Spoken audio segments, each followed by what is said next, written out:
Hello my dear students, welcome back to my channel social वाले 2.0। Students, आज आपको हिंदी की क्लास में स्वागत है। आज हम हिंदी साहित्य का इतिहास के बारे में डिस्कस करने वाले हैं। जैसा कि मैंने सिलेबस जब आप लोगों को प्रोवाइड कराया, अगर आप सिलेबस अभी नहीं देखे हैं हिंदी का 2025 बोर्ड एग्ज़ाम के लिए, तो उसका लिंक डिस्क्रिप्शन में दिया गया है, उसको जाकर आप देख लीजिए। वहाँ पे एक टॉपिक था गद्य साहित्य का इतिहास और एक था पद्य साहित्य का इतिहास। तो जो हमारा पद्य साहित्य का इतिहास है उसी को हिंदी साहित्य का इतिहास कहते हैं। इसमें मैंने बताया था कि 5 मार्क्स जो आपके 5 नंबर आते हैं, 5 नंबर जो आपके आएंगे वो आपके आते हैं पद्य साहित्य के इतिहास से। तो उसके बारे में आज हम डिस्कस करने वाले हैं। तो यहाँ पे बिल्कुल निचोड़ बताएंगे, हम आपको बिल्कुल निचोड़ से बताएंगे। इसके अलावा आपको कुछ पढ़ने की जरूरत नहीं है। इसके बाद एक हम आपके लिए एक स्पेशल क्लास लाएंगे, उसमें आपको महत्वपूर्ण प्रश्न बताएंगे, कौन कौन से क्वेश्चन हैं, मतलब कौन सी पुस्तक के कौन से लेखक हैं वो बताएंगे, किस काल को क्या कहा जाता है, और जो भी इंपॉर्टेंट क्वेश्चन होंगे उसको हम आपको प्रोवाइड करा देंगे। ठीक, तो अगर आप इतना तैयार कर लेते हैं तो फिर इसके बाद आपको किसी भी चीज़ की प्रॉब्लम नहीं होगी। तो फटाफट वीडियो को शेयर कर दीजिए लोगों तक, और लाइक नहीं किया तो लाइक कीजिए, और पहली बार आए हैं चैनल पर तो सब्सक्राइब करना बिल्कुल ना भूलें। अगर सब्सक्राइब आप कर देते हैं तो आपके यहाँ हमारी वीडियो सबसे पहले पहुँच जाया करेगी। ठीक, तो चलिए, क्या आप लोग तैयार हैं? स्टार्ट करें, वीडियो स्टार्ट करें। तो तैयारी होंगे आप लोग। तो सबसे पहले हम बताते हैं हिंदी साहित्य के इतिहास को। जो हिंदी साहित्य का जो हमारा इतिहास है उसको 4 भागों में बांटा गया है। कितने भागों में? 4 भागों में बांटा। तो इसमें हमारा पहला हो जाएगा, पहला क्या है हमारा? वीर गाथा काल। पहला क्या है? वीर गाथा काल। पूर्व मध्य काल, उत्तर मध्य काल, और जो हमारा चौथा है वो आधुनिक काल। और एक बात आपको बता दें, कभी कभी एग्जामिनर जो होता है बोर्ड एग्जाम, वो आपको घुमा देता है। जो वीर गाथा काल को आदि काल के नाम से पूछ लेता है। तो ये इस बात को ध्यान रखेंगे कि वीर गाथा काल को, आदि काल को और चारण काल को, मतलब ये सब तीनों एक ही है। वीर गाथा काल को ही आदि काल कहते हैं और आदि काल को ही चारण काल कहते हैं। ठीक, तो इसको आप ध्यान रखेंगे। और जो हमारा पूर्व मध्य काल है इसी को भक्ति काल के नाम से भी जाना जाता है। याद रखेंगे, दो दो नाम, इसके 3 नाम, इसके 2 नाम। और जो उत्तर मध्य काल है इसको भी अन्य नामों से जाना जाता है, उसको हम आगे आपको डिस्कस करने वाले हैं। और जो हमारा चौथा है वो क्या है? आधुनिक काल। तो क्या क्या मैं बताया, जो हिंदी साहित्य का इतिहास है उसको 4 भागों में बांटा गया। पहला वीर गाथा काल, दूसरा पूर्व मध्य काल, तीसरा उत्तर मध्य काल, चौथा क्या? आधुनिक मध्य काल। आधुनिक काल, सॉरी, आधुनिक मध्यकाल नहीं, आधुनिक काल। ठीक, तो ये हो गया। अब इसके बाद जो हमारा ये पूर्व मध्यकाल है, इसके भाई थोड़ा इसके बच्चे ज़्यादा हो गए, मतलब इसकी थोड़ा खानदान बड़ी हो गई, तो इसको भी 2 भागों में बांट दिया गया है। कौन कौन से? सगुण भक्ति शाखा और निर्गुण भक्ति शाखा। याद रखेंगे किसको बांटा गया? पूर्व मध्यकाल, यानी कि जो भक्ति शाखा थी, भक्ति काल थी, उसको 2 भागों में बांटा गया। पहला क्या था? सगुण भक्ति शाखा, और क्या? और निर्गुण भक्ति काल, शाखा सॉरी नहीं, काल। और निर्गुण भक्ति काल। अब जो सगुण भैया थे, सगुण, इन सगुण के भी 2 आ गए और निर्गुण के भी 2 आ गए। ठीक, सगुण में 2 जो थे, एक हमारे हैं राम भक्ति शाखा, मतलब जो सगुण भक्ति काल थी उसमें 2 शाखा निकली। पहली निकल गई क्या? राम भक्ति शाखा, और दूसरी कौन सी निकली? कृष्ण भक्ति शाखा। अब कृष्ण राम भक्ति शाखा क्या है, कृष्ण भक्ति शाखा क्या है, इसके बारे में हम आपको अभी आगे बताने वाले हैं। ठीक, अच्छी तरीके से। तो ध्यान से वीडियो को देखिए, बिना स्किप किए वीडियो को, पूरा समझ में आ जाएगा एक एक पॉइंट आपको। ठीक, तो निर्गुण भक्ति काल में भी 2 शाखा बनी, एक एक प्रेमाश्रयी और एक ज्ञानाश्रयी। एक प्रेम की शाखा, एक ज्ञान की शाखा। तो 2 शाखा सगुण की और 2 शाखा निर्गुण की। अब इसके बाद हम एक एक कर कर सबके बारे में डिस्कस करने वाले। तो सबसे पहले हम देखेंगे किसके बारे में? वीर गाथा काल के बारे में। वीर गाथा काल के बारे में हम डिटेल्स पढ़ेंगे। फिर उसके बाद वीर गाथा काल पर डिटेल्स पढ़ने के बाद फिर हम इसके बाद आएंगे अगले उसके बाद अगले वाले पे आएंगे, फिर अगले वाले पे। ठीक, ऐसे कर कर हम आपको तीनों दिखाएंगे। तो देखिए, जो हमारा वीर गाथा काल था, यहाँ पे सबसे पहले बताइए आप लोग, कमेंट कीजिए फटाफट कि वीर गाथा काल को और किस नाम से जाना जाता है। अभी मैंने बताया वीर गाथा काल को चारण काल से जाना जाता है, आदि काल के नाम से जाना जाता है। ठीक, तो अब देखिए, जो वीर गाथा काल थी इसकी समावधि, जो भाई जो ये काल चला है, क्या यहाँ पे मैं क्या लिखा हूँ? काल। तो काल चलेगा तो यहाँ पे समय भी रहेगा, तो समय भी रहेगा। तो समय क्या था? जो वीर गाथा काल था उसका समय क्या था?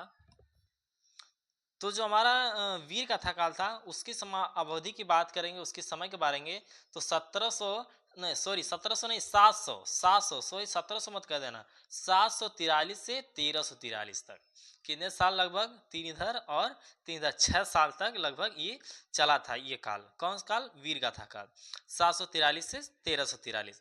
और इसके जो प्रमुख कवि हैं, जैसे ये काल था, इसमें कौन कौन से कवि हुए, ये पूछता है आपके पेपर में कि मतलब वीर गाथा काल के कवियों के नाम बताओ, उनकी रचनाओं के नाम बताओ। तो यहाँ पे आप 2 लोगों का नाम स्पेशली याद रखेंगे, इसी में से आपको बोर्ड एग्जाम में पूछ लिया जाएगा। तो पहले कवि हैं चंद्रप्रदायी, दूसरे जगनिक। इसके अलावा भी और भी कवि हैं बहुत सारे, उसको हम अगली वीडियो में आपको मतलब वो कवि और उनकी रचना के बारे में हम आपको अच्छी तरीके से डिस्कस करेंगे। तो यहाँ पे कवि, अब कुछ रचना के बारे में जान लीजिए। जैसे पूछता है कि वीर गाथा काल की कोई रचना बताइए, तो यहाँ पे आप उसको याद रख रहे हैं। तो वीर गाथा काल की रचना 2 आप याद कर लीजिए, एक का नाम आलखंड और पृथ्वीराज रासो। आलखंड, पृथ्वीराज रासो।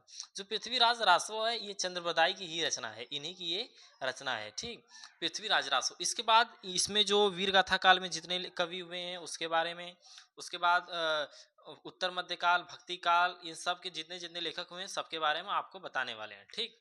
तो यहाँ पे देखिए कभी कभी पूछता है, अभी तो फिलहाल ये नहीं पूछ सकता क्योंकि पहले जो एग्जाम हुआ करते थे ये वीर गाथा काल और ये सब लिखित हुआ करता था, लेकिन अब क्या है, ये आपके एमसीक्यू बेस्ड हो गए हैं, एमसीक्यू बेस्ड, ठीक। आपको इसको ओमारसीट में फिलअप करना होगा, तो आपसे विशेषता नहीं पूछ सकता, या कभी दे भी सकता है ऑप्शन में कि इसमें से इसकी कौन सी विशेषता है, तो आप उसको ध्यान देंगे। तो वीर गाथा काल की विशेषता बहुत सारी हैं, लेकिन इसमें जो मुख्य विशेषता थी वो क्या थी? आश्रयदाता राजाओं की प्रशंसा। आश्रयदाता राजाओं की प्रशंसा का मतलब ये है कि उस समय के जो कवि होते थे वो राजा के दरबार में हुआ करते थे और अपने राजा के बारे में ही कविता लिखते थे, उनकी वीरता का प्रशंसा करते थे, और उनके मतलब जो राजा थे उन्हीं की मतलब उन्हीं राजाओं की ही प्रशंसा किया करते थे एक तरीके से, और जो राजा कहते थे वही वो करते थे। यदि राजा कह रहा है कि अच्छी कविता लिखो तो उन्हीं के बारे में अच्छी कविता लिखता था, और अगर किसी को धमकाने के लिए, वीरता के लिए, मतलब वो ऐसे ऐसे कविताएं लिखा करते थे उस समय के कवि। फिर उसके बाद हम बात करते हैं दूसरा पूर्व मध्यकाल। जो पूर्व मध्यकाल है, पूर्व मध्यकाल को और किस नाम से जाना जाता है? भक्ति काल से। किसके भैया? भक्ति काल से। और भक्ति काल की समय क्या थी, समय सीमा क्या थी? तो 1343 से 1643। जैसा कि अभी आपने देखा यहाँ पे क्या है, 743 से 1343 था, फिर उसके बाद 1343 से 1643, मतलब 3 साल तक ये भी चला, 3 साल तक ये भी चला। कौन? भक्ति काल। और जो ये भक्ति काल है यानी पूर्व मध्यकाल, इसको मैंने बताया, इसको 2 भागों में बांट दिया गया। कितने भागों में? 2 भागों में। इसको 2 भागों में बांटा गया और उन दोनों के भी 2-2 शाखा बन गई, ऐसा मैंने आपको बताया। जैसा कि तो जो हमारा पूर्व मध्य काल था उसको 2 भागों में बांटा गया, पहला था सगुण, दूसरा था निर्गुण। सगुण में सगुण में भी भाई 2 शाखा बनी। अब यहाँ पे हम आपको डिटेल में देखिए, आप लोग ध्यान से देखिएगा, सगुण निर्गुण में समझ में आ जाएगा आपको डिटेल में। इतना ही क्वेश्चन अगर आप जितना यहाँ पे मैं लिखा हूँ इतना अगर अच्छे से आप तैयार कर लेते हैं तो सगुण और निर्गुण इसके अलावा आपसे कुछ भी नहीं पूछेगा, और 1-2 जो क्वेश्चन छूटे रहेंगे उसको हम आपको फिर से दोबारा करा देंगे। तो जो हमारा क्या था, कौन सा है ये? पूर्व मध्यकाल। जो पूर्व मध्यकाल था उसको भाई 2 भागों में बांट दिया गया, पहला था सगुण, दूसरा था निर्गुण। अब पहले हम निर्गुण की छोड़िए, पहले हम सगुण की बात करते हैं। सगुण में जब मैंने आया सगुण भक्ति शाखा में, तो इसमें 2 शाखा बन गई, एक राम की भक्ति की शाखा, एक कृष्ण की भक्ति की शाखा, ठीक। अब राम की भक्ति के शाखा में जो प्रमुख कवि थे जो राम की लीलाओं का वर्णन किए वो कौन थे? तुलसीदास। जैसा कि आप लोग जानते हैं, आप लोग के बुक में भी दिया है, उसमें एक आप लोगों का चैप्टर भी है हिंदी में तुलसीदास जी का। उस चैप्टर का क्या नाम है जल्दी से बताइए, कमेंट कीजिए कौन सा चैप्टर है? तुलसीदास जी का। और सूरदास जी का भी है एक चैप्टर, ठीक। तो दोनों का नाम आप लोग कमेंट में कीजिए, कमेंट बॉक्स में उसको लिखिए, ठीक। तो प्रमुख कवि क्या है? तुलसीदास। अब तुलसीदास की रचना क्या है भाई? तुलसीदास जी की प्रमुख रचना है क्या? रामचरितमानस। जो सबसे फेवरेट रचना है तुलसीदास जी की वो यही है, क्या? रामचरितमानस, ठीक। तो राम भक्ति शाखा में कौन रहेंगे? तुलसीदास भाई, और रामचरितमानस इन्होंने लिखा है, ठीक। इसमें किसके वर्णन की गई? राम का ही भक्ति की वर्णन किया गया है। फिर उसके बाद कृष्ण भक्ति शाखा की बात करेंगे, तो कृष्ण भक्ति शाखा में जो प्रमुख कवि थे वो कौन थे? सूरदास। जो सूरदास थे वो कृष्ण के बारे में ही क्या करते थे? लिखा करते थे। आप लोगों का एक चैप्टर भी है पद, शायद पद है हिंदी में, और वहाँ पे सूर सागर से वो लिया गया है, तो वहाँ पे भी कृष्ण के बारे में ही वर्णन किया गया है। तो सूरदास जो है वो कृष्ण भक्ति शाखा के कवि हैं, और इनकी रचना क्या है? सूर सागर इनकी रचना है। अब सगुण की बात समझ में आ गई। अब उसके बाद हम बात करेंगे निर्गुण की। सगुण की तो बात समझ में आ गई। अब निर्गुण की बात करते हैं। अब देखिए भाई, निर्गुण में हमारा जो निर्गुण भक्ति शाखा था, इसमें हमारी दो बनी। एक था प्रेमाश्रयी, एक था ज्ञानाश्रयी। जो प्रेमाश्रयी था इसके भी कोई प्रमुख कवि रहे होंगे, और जो क्या था ये ज्ञानाश्रयी, ज्ञानाश्रयी के भी प्रमुख कवि रहे होंगे। तो जो प्रेमाश्रयी थे, प्रेम वाले कवि थे, मतलब प्रेम से संबंधित वो कविताएं लिखते थे, उनका नाम था मलिक मोहम्मद जायसी। क्या नाम था? मलिक मोहम्मद जायसी। और इनकी जो रचना थी, जो फेमस रचना है, रचना तो बहुत सारी हैं लेकिन जो प्रमुख रचना है वो यहाँ पे लिखा गया है। तो इनकी प्रमुख रचना क्या थी? पद्मावत, याद रखेंगे। फिर उसके बाद ज्ञानाश्रयी, ज्ञान की शाखा। तो ज्ञान की शाखा में हमारे कौन थे? कबीरदास। कबीरदास थे भाई वही। तो उनकी एक ही रचना है विजक। कबीरदास जी की एक ही रचना है विजक। लेकिन आपने जब 9th में रहा होगा तो वहाँ पे इनका एक चैप्टर है उस साखी, तो उसमें लिखा गया कि इनकी 3 रचना थी, साखी शबद रामायणी। तो रचना तो एक ही थी विजक, लेकिन उसके 3 खंड थे। कौन कौन से? साखी शबद रामायणी। ठीक। उसके बाद हमारा ये क्या हो गया? पूर्व मध्यकाल। फिर उसके बाद हम अपना अगला देखते हैं क्या? उत्तर मध्यकाल। उत्तर मध्यकाल के बारे में देखते हैं। ठीक। तो उत्तर मध्यकाल, ठीक, उत्तर मध्यकाल के बारे में देखते हैं। तो उत्तर मध्यकाल की जो सीमावधि है वो क्या है? 1643 से 1843। उसमें क्या था? 1343 से, उसमें 1343 से कहाँ से था? 1643। तो जब वो समाप्त होगा तो उसके बाद क्या आया? उत्तर मध्यकाल। उत्तर मध्यकाल को किस नाम से और जाना जाता है? ठीक, तो यहाँ पे लिखा गया है अन्य नाम जो उसके हैं, तो उसको हम अभी आपको बताएंगे। तो 1643 से 1843 तक चला कौन सा? उत्तर मध्यकाल। अब जो हमारा इसको और मैं बताया कि इसको और भी अलग अलग नामों से जाना जाता है। तो यहाँ पे तीन नाम है, उसको आप याद रखेंगे। कभी कभी क्वेश्चन जो होता है घुमाने के लिए, आपको फेर करने के लिए पूछा जा सकता है। जैसे कि रीतिकाल, रीतिकाल किसको कहते हैं? तो उत्तर मध्यकाल को ही रीतिकाल कहा जाता है। फिर उसके बाद श्रृंगार काल और अलंकृत काल उत्तर मध्यकाल को ही कहा जाता है। अब जब हम विशेषता की बात करेंगे उत्तर मध्यकाल की, तो इसकी क्या विशेषता थी? श्रृंगार रस की प्रमुखता। जैसा कि श्रृंगार रस जो होता है, श्रृंगार रस के 2 वेग होते हैं, एक होता है संयोग, एक होता है वियोग। ये प्रेम से आधारित होता है श्रृंगार रस। प्रेम मतलब इसमें वो होता है जब किसी नायक नायिका के प्रेम के बारे में वर्णन किया जाता है तो उसे श्रृंगार रस कहते हैं। तो जो उत्तर मध्यकाल था, इसमें श्रृंगार रस की प्रमुखता ज़्यादा होती थी। मतलब जो भी कवि कोई कविता लिखता था तो उसमें श्रृंगार रस का प्रयोग जरूर से जरूर करता था। ठीक। इसको आप याद रखेंगे। रीतिकाल के उत्तर मध्यकाल के अन्य नाम जो हैं रीतिकाल, श्रृंगार काल और अलंकृत काल। फिर उसके बाद हमारा जो चौथा काल था वो था आधुनिक काल। इसकी सीमा अवधि क्या है? जैसे कि यहाँ पे आपने इसकी सीमा अवधि क्या देखी? 1643 से 1843। अब जब 1843 तक ये समाप्त हो गया तो फिर उसके बाद 1843 से फिर शुरू होता है क्या? आधुनिक काल। और 1843 से वो कब तक है? अब तक है। इसका मतलब कि इस समय कौन सा काल चल रहा है? वो आधुनिक काल ही चल रहा है। और आधुनिक काल को अन्य नामों से भी जाना जाता है, जैसे कि वर्तमान काल। वर्तमान काल किसको कहा जाता है? आधुनिक काल को ही क्या जाता है? वर्तमान काल। और जागरण काल ही आधुनिक काल को कहा जाता है। तो इसके नाम याद रखेंगे आप, वर्तमान काल और जागरण काल, आधुनिक काल को ही कहा जाता है। इसकी विशेषता की बात करेंगे आधुनिक काल की, तो विशेषता यही है कि सत्यवादी विचारधारा। सत्यवादी विचारधारा मतलब कि सत्यता की भावना है इसमें। जो इसमें की जो चल रहा है काल, इसमें सत्यता की भावना है। भले ही अत्याचार हो रहा है हमारे समाज में, लेकिन भाई जो है वही पढ़ेंगे ना। सत्यवादी विचारधारा है। ठीक। अब उसके बाद, हाँ, उसके बाद आप लोगों को मतलब जो डेट है, दिनांक, उसमें थोड़ा आपको कंफ्यूजन है, तो उसको हम आपको क्लियर कर देते हैं। तो देखिए भाई, हमारा 3 ठो था हिंदी साहित्य का इतिहास, 3 भागों में बटा, सॉरी 4 भागों में बटा था। आदिकाल, भक्तिकाल और उत्तर मध्यकाल और आधुनिक काल।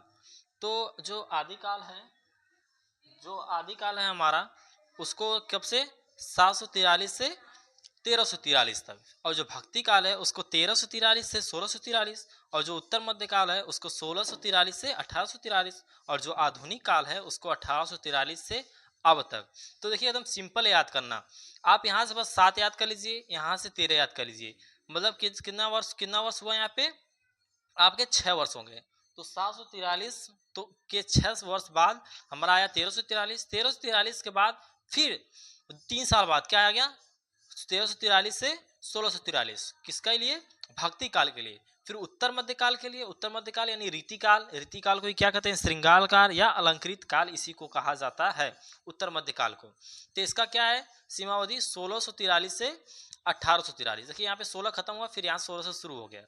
यहाँ से 2 साल, फिर देखिए यहाँ पे 6 बढ़ा, यहाँ पे 3 बढ़ा, और यहाँ पे कितना बढ़ा, 2 बढ़ा, मतलब 2 वर्ष बढ़े। और फिर यहाँ से तो चल ही रहा है 1843 से अब तक तो चल ही रहा है कौन, आधुनिक काल या जागरण काल।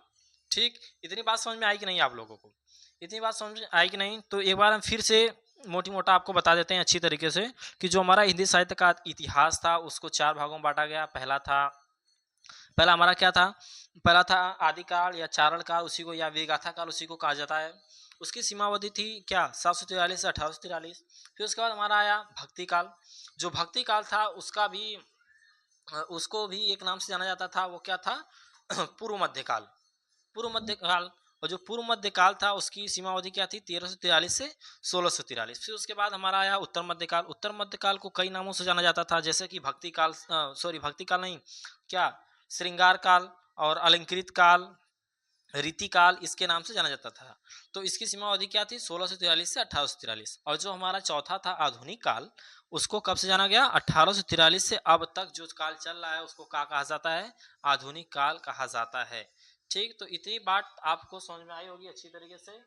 और आज की वीडियो में यहीं तक, फिर किसी दिन मिलते हैं हिंदी की क्लास में।